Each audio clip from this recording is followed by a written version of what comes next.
जय हिंद साथियों। अब इंडियन आर्मी में भी नर्सिंग करने का हुआ सपना पूरा, और इंडियन आर्मी में भी नर्सिंग कर सकते हैं सभी स्टूडेंट, जो कि बहुत सही है। ठीक है, मैं बताऊंगा कि आपको नर्सिंग कौन कौन कर सकता है, कैसे कर सकता है, एलिजिबिलिटी सब डिटेल में इस वीडियो में क्लियर करूंगा, तो वीडियो एंड तक जरूर देखना। ठीक है। इंडियन आर्मी ने वैकेंसी की है, ये मैं आपका हरियाणा का है ना। ठीक है, खोल के दिखा रहा हूँ पीडीएफ, बट ऑल इंडिया ये है भर्ती। ठीक है, चलिए बात कर लेते हैं। इसको कौन अप्लाई कर सकता है? अनमैरिड मेल कैंडिडेट है, होना चाहिए। ठीक है, मेल कैंडिडेट अप्लाई कर सकते हैं। ठीक है, और पोस्ट कौन से? सोल्जर, टेक्नीशियन, नर्सिंग असिस्टेंट है। ठीक, नर्सिंग असिस्टेंट वेटनरी में भी जानवरों को वाला भी है। ठीक है, और फार्मेसी इनटेक। ठीक है, फार्मेसी में वाली में भी जा सकते हैं। ऑनलाइन रजिस्ट्रेशन आपकी बात कर लेते हैं। ये 13 फरवरी 2026 से 1 अप्रैल 2026 से स्टार्ट हो चुका है। ठीक है, अब इसके बीच में आप जल्दी से जल्दी अपना रजिस्ट्रेशन कर दीजिए। ठीक है, यानी और कोई भी चेंज होगा तो आपकी ऑफिशियल पोर्टल है, इस पोर्टल पे आपको सब डिटेल मिल जाएगी, वहाँ से आप जाके देख सकते हैं। ठीक है, ऑनलाइन डेट अब एग्ज़ाम का कब हो सकता है? ये टेंटेटिव डेट बताई गई है, 1 जून से 15 जून के बीच में आपका एग्ज़ाम हो सकता है, क्लियर नहीं है। ठीक है, कोई अपडेट होगा तो ये फिर से बताया गया कि ऑफिशियल वेबसाइट, यहाँ पे सब अपडेट दिया जाएगा। ठीक है, ठीक है, ये सभी पूरे ऑल ओवर इंडिया के लिए वैकेंसी है, बट मैं अभी हरियाणा का ही खोल के पीडीएफ दिखा रहा हूँ। ठीक है, ये भी बताया गया है कि कोई सब चीज़ फेयर होगा, कोई ट्रांसपेरेंसी होगी, ये कोई झोल झाल नहीं होगा इस वैकेंसी में। ठीक है, और ये ध्यान रखिए कहीं और से जानकारी मत करिएगा। ठीक है, ये ऑफिशियल वेबसाइट है, यहाँ पे आपको सभी ईमेल का सब मिल जाएगा। ठीक है, कुछ अपडेट आता है तो यहाँ पे जाइएगा। ठीक है, बता देता हूँ। चलिए अब एलिजिबिलिटी की बात कर लेते हैं, कौन कौन इसको भर सकता है, कितने एज का होना चाहिए। ठीक है, अभी जो लोग सोल्जर, टेक्नीशियन, नर्सिंग असिस्टेंट और वेटरनरी में भी जाना चाह रहे हैं। ठीक है, एजुकेशनल वाला। ठीक है, ये दो आपका क्वालिफिकेशन मांग रहा है, उसमें से एक भी क्वालिफिकेशन आपका हुआ तो आप एलिजिबल हैं। ठीक है, पहला क्वालिफिकेशन देख लेते हैं। आपका 12th होना चाहिए। ठीक है, पास होना चाहिए साइंस के साइड, आपके 12th में साइंस लिया हो। ठीक है, साइंस में। ठीक है, आप साइंस सब्जेक्ट से मैथ, जो मैथ के स्टूडेंट रहेंगे वो नहीं एलिजिबल है। ठीक है, जो मैथ के स्टूडेंट एडिशनल में साइंस है वो एलिजिबल है। ठीक है, बट सिर्फ मैथ नहीं रहना चाहिए, साइंस कंपलसरी है। ठीक है, साइंस के साथ फिजिक्स, केमिस्ट्री, बायो, इंग्लिश ये होना चाहिए। ये सब मिला के आपको 12th में मिनिमम 50% होना चाहिए। ठीक है, और हर एक सब्जेक्ट में आपका 40%। ठीक है, जैसे आप बायो लिए या साइंस लिए हैं सब्जेक्ट 12th में, आपका ओवरऑल 50% मार्क्स होना चाहिए। ठीक है, 12th में। और जैसे फिजिक्स में भी आपका अलग से 40%, केमिस्ट्री में 40, बायो में 40 और इंग्लिश में 40, ये अलग से परसेंटेज होना चाहिए।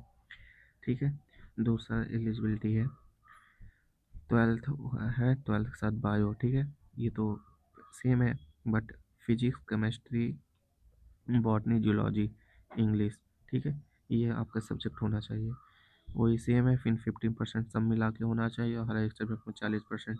इन दोनों में से आपका कोई भी एक क्वालिफाई कर रहे हैं किसी में तो आप इसको भर सकते हैं।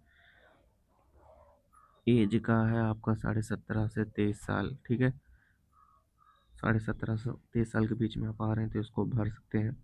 हम बात करते हैं कि डेट ऑफ बर्थ किसके कितने के बीच में रहना चाहिए। जिन लोगों का 1 जून 2004 है। ठीक है, 1 जून, सॉरी 1 जुलाई 2004। ठीक है, यहाँ से 1 जुलाई 2009। ठीक है, इसके बीच में डेट ऑफ बर्थ आता है, वो फॉर्म भर सकता है। इससे पहले 1 जून 2004 से पहले किसी का आया तो वो नहीं भर सकता, इसके बाद में जो आया नहीं भर सकता। ठीक है, जिसका या 1 भी जून हो डेट ऑफ बर्थ, वो भी भर सकता है। ठीक है, और ये भी फार्मे वाला भी है, इसका एलिजिबिलिटी आप देख सकते हैं। ये 19 से 25 साल के बीच में होना चाहिए। इसकी एलिजिबिलिटी ये है, ठीक है। अभी ये इंपॉर्टेंट चीज़ दिया गया है, candidate who are appearing 12th board exam and waiting for, ये मैं बता देता हूँ क्या मोटा मोटा ही कह रहा है। जो 12th पास कर चुके हैं वो भी एग्ज़ाम दे सकते हैं, ठीक है। और जो 12th में इस साल अपियरिंग अभी एग्ज़ाम दे रहे हैं 12th का किसी भी बोर्ड से, और रिजल्ट का वेट कर रहे हैं, वो भी ये फॉर्म फिल कर सकते हैं। ये बहुत सही है भाई। 12th पूरा करो, तुरंत ये फॉर्म भरो। अब फिजिकल वाला देख लेते हैं कि एलिजिबिलिटी क्या है फिजिकल, ठीक है। क्राइटेरिया देख लो, सोल्जर, नर्सिंग असिस्टेंट और वेटरनरी वाले, ये सब में मतलब फिजिकल क्राइटेरिया। आप मध्य प्रदेश से हैं तो आपको 163 होना चाहिए, हरियाणा से 170, तो मोटा मोटी आपको 170 सेंटीमीटर होना, यूपी से हैं तो 170 सेंटीमीटर होना चाहिए आपकी हाइट, ठीक है। अब वेट का भी होना चाहिए, सब कम भी मतलब नहीं हो कि एलिजिबल नहीं है, और ज़्यादा ओवर वेट भी ना हो, ठीक है, ये भी होना चाहिए। और ये चेस्ट का है, आपको 77% सेंटीमीटर होना चाहिए चेस्ट, ठीक है। अब 5 सेंटीमीटर आप उसको फुलाएं तब 5% और बढ़े, मतलब 82 सेंटीमीटर आपका ओवरऑल हो जाए फुलाने के बाद, ठीक है। देखिए ये हाइट है, ठीक है। अब वेट का नाप लेते हैं कि ओवर वेट है या कम वेट है, कौन कौन एलिजिबल है कितने वेट के अंदर, ठीक है। देखो ये सेंटीमीटर, जिसका जैसे 155 सेंटीमीटर है, मिनिमम वेट उसका 83 होना चाहिए, ठीक है, 43 होना चाहिए। और ठीक है, ये वेट है, मिनिमम वेट है, ठीक है।